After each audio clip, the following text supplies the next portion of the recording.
What will replace the Harley Davidson Sportster? Catch you inside. RevelatorAlf. Hello, welcome to RevelatorAlf. Hope you're enjoying the channel and this series of videos. Don't forget to subscribe, like and share, and check out the website RevelatorAlf.com.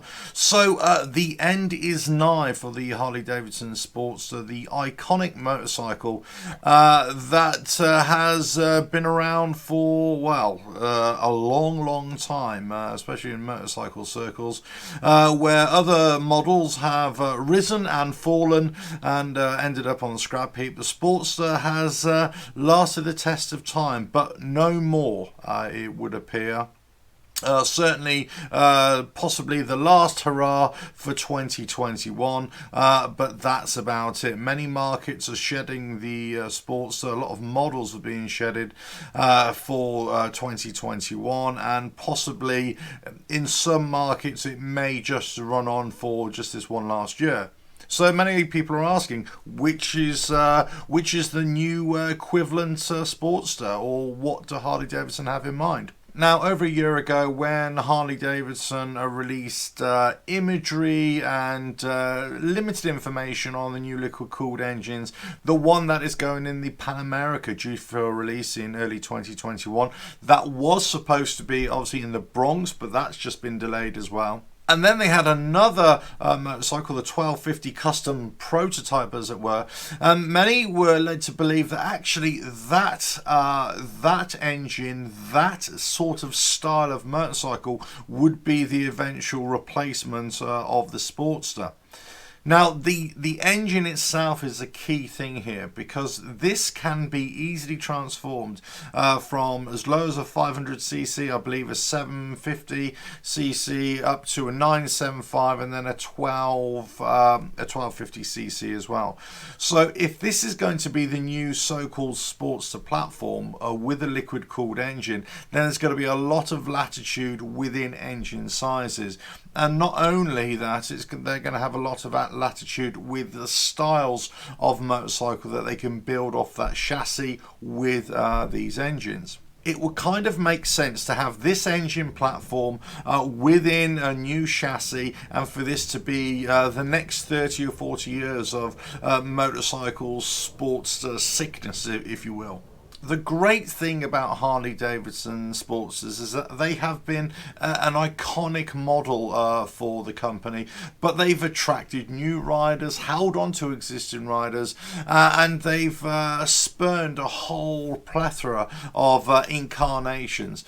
It's the one model which I would always say has been proportionally one of the best Harley Davidsons that they've ever made. I'm a great fan. I've never owned one. I've ridden many, never owned one. And it really comes down to a physical size on them. But I actually like the Harley Davidson Sportster very, very much indeed. Now, what the company need to do is find a replacement for that, because the Sportster it's to be no more, and mainly for emissions standards, really. Not only in Europe, but this is going to be changing all over the world. This liquid-cooled engine that they've put in the Pan America and was supposed to go in the Bronx, and also in this 1250 custom, that is going to be the immediate future, and you imagine that this will certainly be there for the next 10-20 years, or so you would hope. The question is whether this liquid-cooled engine, whether this 1250cc custom prototype chassis, whether it is capturing the essence of owning and riding a Sportster. A Sportster should be, relatively speaking, for Harley Davidson, that is light, it should be nimble, it should be compact, slender, and it really depends whether this can fulfill that remit, whether Harley Davidson will have the vision and the conviction to make this motorcycle available to all experiences of rider, all ages of rider, of course, and whether they will tap in to the mindset of the new riders of the future. It will be a hard sell. This is not just for Harley Davidson, this would be for all motorcycle manufacturers.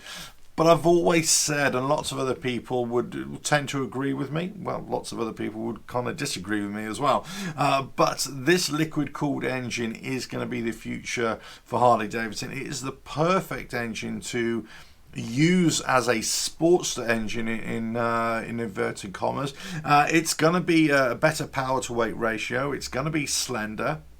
They're already saying that this engine in the Pan America is going to make the Pan America one of the best adventure bikes out there. Big claims, I know. The Bronx, which was supposed to be the naked bike, that had the 975 engine in it. And to transform these engines from a 1250 975, the 750 and 500, is actually rather just removing half the engine and changing the cylinders. They're not really having to change the whole engine block. So these aren't 4 separate engines or 3 separate engines. This is one kind of modular engine with slotted in different components on it. Very similar to the Triumph way of doing things with their engines and their motorcycles. One engine, lots of different motorcycles. Similar kind of thing here with the Sportster, or with the Sportster replacement, you might think.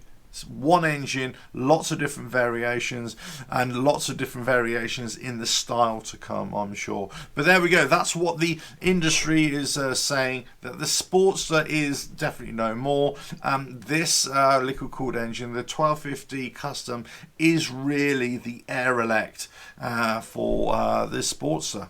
Let's just see what happens. But don't forget to subscribe, like and share, and check out the website RevelatorAlf.com. A couple more videos coming now, so go check those out and let us know in the comments what you think about the Sportster's demise and the 1250 replacement. Catch you again. Ta-da.